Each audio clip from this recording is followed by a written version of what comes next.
இப்போது புதிய அறிமுகம் ஆச்சி ஹோட்டல் சாம்பார் 50 கிராம் ரூபாய் 20 மட்டுமே. நம்மோடு திரு துரை கருணா இணைஞ்சிருக்காரு, பத்திரிகையாளர். வணக்கம் சார், இணைப்புல இணைஞ்சதற்கு மிக்க நன்றி. சார், இப்ப இந்த மாவட்ட செயலாளர்களுடனான ஆலோசனையை நீங்க எப்படி பார்க்குறீங்க? இப்ப டிவி சோமு சார் அவருடைய கருத்தை முன் வச்சாரு. இது கூட்டணிக்கானதா இல்ல இந்த எலெக்ஷன்ல இருந்தே போயிடலாம் அப்படிங்கிற மாதிரியான ஒரு பேச்சுவார்த்தை நடந்ததா அப்படின்னு தெரியலன்றது அவரோட பார்வையா இருக்கு. நீங்க என்ன நினைக்கிறீங்க சார்? இது எதற்காக அப்படின்னு நீங்க நினைக்கிறீங்க இந்த கூட்டம்? இல்ல, தமிழக வெற்றி கழகத்தை பொறுத்தளவுல அவர்கள் கட்சியை தொடங்கிய பொழுது ஆட்சி அதிகாரத்தில் பங்குன்னு சொன்னாங்க. தமிழக வெற்றி கழகம் தனி பெரும்பான்மை பெற்று விஜயை முதலமைச்சராக்கி ஒரு நல்லாட்சியை தருவோம் அப்படின்னு பிரகடனப்படுத்தல. ஆட்சி அதிகாரத்தில் பங்கு என்கிற பொழுது தங்களோடு கூட்டணி அமைக்கிற கட்சிகளுக்கும் ஆட்சி அதிகாரத்தில் பங்கு தருவோம் என்கிற அறிவிப்பு தான் அது. இதுவரையிலும் திராவிட முன்னேற்ற கழகம், அனைத்து இந்திய அண்ணா திராவிட முன்னேற்ற கழகம் பெரும்பான்மை பெற்றாலும் சிறுபான்மை பெற்றாலும் கூட்டணி கட்சிகளுக்கு இடம் தருவதில்லை, தனித்தே ஆட்சி அமைக்கிறார்கள். அதிலிருந்து முற்றிலும் மாறுபட்டு தமிழக வெற்றி கழகம் இந்த பிரகடனத்தை முன்வைத்தது. இப்போ நாங்க தனியா தான் போட்டியிடுவோம் அப்படின்னு நிர்வாகிகள் பலர் சொல்றாங்க. திராவிட முன்னேற்ற கழகத்தை பிரதான அரசியல் எதிரி என்றும் பாஜகவை கொள்கை எதிரி என்றும் பிரகடனப்படுத்திய நிலையில் மற்ற கட்சிகள் தங்களோடு வருவார்கள் என்று எதிர்பார்த்தார்கள், வரல. இந்த அனைத்து இந்திய அதிமுகவின் பொதுச் செயலாளர் எடப்பாடி பழனிசாமி தாவேக்கா எங்களோடு வருகிறது, பிள்ளையார் சொல்லி போட்டுட்டோம், வெற்றி கொடி பறக்குதுன்னா சொன்னாரு. சரி, அங்கே செல்வார்கள் என்று எதிர்பார்த்த நிலையில் அதுவும் கதவடைச்சிட்டாங்க. இப்போ எதிர்வரும் தேர்தலுக்கு இன்னும் 2 நாட்களில் அறிவிப்பு வரப்போகிறது. தேர்தல் ஆணையத்தினுடைய பிரதான அறிவிப்பு வரப்போகிறது. அப்ப தனித்து களம் கண்டு தங்களுடைய சக்தி என்ன, தங்களுக்கான வாக்கு சதவீதம் என்ன என்பதை இந்த தேர்தலில் பார்த்துவிட்டு அடுத்த தேர்தலில் ஆட்சி அதிகாரத்திற்கான முன்னெடுப்பை செய்யலாம் அப்படிங்கிற போக்கு ஒரு சிலரிடம் இருக்கிறது. ஒரு சிலர் ஏதாவது ஒரு கூட்டணியில் இணைந்தால்தான், ஏதாவது என்பதை விட அண்ணா திராவிட முன்னேற்ற கழக கூட்டணி. ஏனென்றால் இந்த அண்ணா திராவிட முன்னேற்ற கழகம் தான் தொடர்ந்து திமுக எதிர்ப்புல இருக்கிறது. அப்ப திமுக எதிர்ப்பை கையில் எடுத்திருக்கிற தாவேக்காவும் அதிமுக என்டிஏ அணியில் இணைந்தால் மட்டுமே வெற்றி சாத்தியம். ஒரு கணிசமான இடங்களை நிச்சயமா அவங்கள பெற முடியும். சோ அந்த கருத்தாக்கம் மாவட்ட நிர்வாகிகள் மற்றும் தலைமை நிர்வாகிகளிடம் இருப்பதாக தெரிகிறது.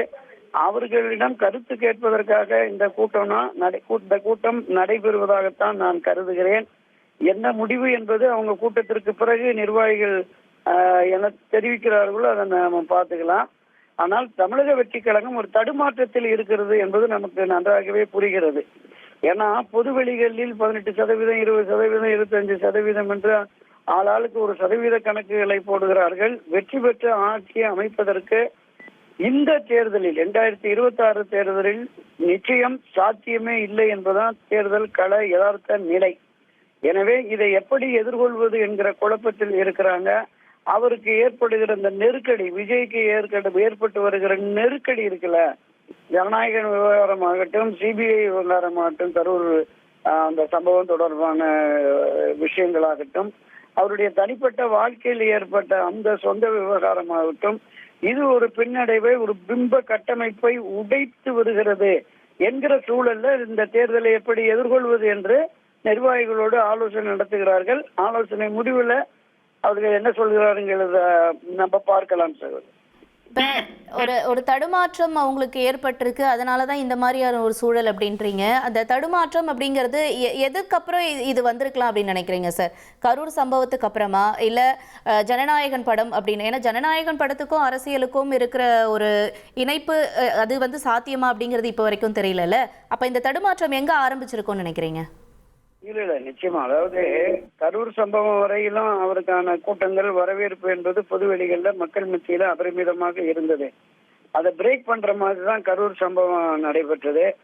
அது திட்டமிட்ட சரியா அல்லது இயல்பாக நடந்ததா, இயற்கையாக நடந்ததா என்பது குறித்து விசாரணை முடிவுல தான் நமக்கு தெரிய வரும். ஆனால் அதிலிருந்தே ஒரு பின்னடைவு ஏற்பட்டிருக்கிறது நம்ம யதார்த்தமாகவே நம்ம பார்த்தோம். அதை தொடர்ந்து அவருடைய சுற்றுப்பயணத்திற்கு ஏராளமான இடையூறுகள், 15 நிபந்தனை, 20 நிபந்தனை, 51 நிபந்தனைகள் வரைக்கும் விதிச்சதாக பார்த்தோம். அப்ப இதுல இயல்பாகவே இந்த பின்னடைவை எதிர்கொள்ளக்கூடிய மன வலிமை விஜய்க்கு இருக்கிறதா அப்படிங்கிறது நமக்கு தெரியல.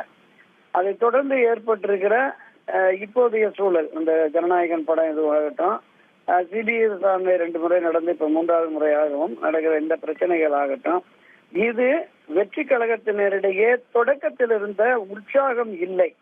இந்த உற்சாகம் குன்றிய நிலையில் எதிர்வரும் தேர்தலை எப்படி எதிர்கொள்வது, அப்படி யாரோடு அணி சேர்ந்து நாம் செயல்பட்டால் வெற்றி சாத்தியம் என்கிற அந்த நிலைப்பாட்டுக்கு வந்திருக்கிறாங்க. இப்ப ஆட்சி அதிகாரத்தில் பங்கு என்ற விஜய் இப்ப அதிமுக போனா கூட்டணி ஆட்சி என்பதை எடப்பாடி பழனிசாமி ஒப்புக்கொள்ள வேண்டும். பாரதிய ஜனதா கட்சி ஒப்புக்கொண்டிருக்கும், என்டிஏ தலைமையில தான் ஆட்சி அப்படின்னு அவங்க பேசிட்டு இருக்காங்க. அப்போ எடப்பாடி பழனிசாமி ஒப்புக்கொள்ளாவிட்டால் எடப்பாடியை முதலமைச்சர் ஆக்குவதற்கு தாவேகா முன் அதை தொடர்ந்து அந்த நிலைப்பாட்டை எடுத்து அவர்களுக்காக பிரச்சாரம் செய்வாங்கிறதும் கேள்விக்கிறேன். எனவே நிச்சயமாக இது ஒரு தடுமாற்றமான நிலைதான் சகோதரி. நன்றி திரு துரை கருணா சார், இணைப்பில் இணைஞ்சு உங்களுடைய பார்வைகளை பகிர்ந்து கொண்டமைக்கு. இப்போது புதிய அறிமுகம் ஆச்சி ஹோட்டல் சாம்பார் 50 கிராம் ரூபாய் 20 மட்டுமே.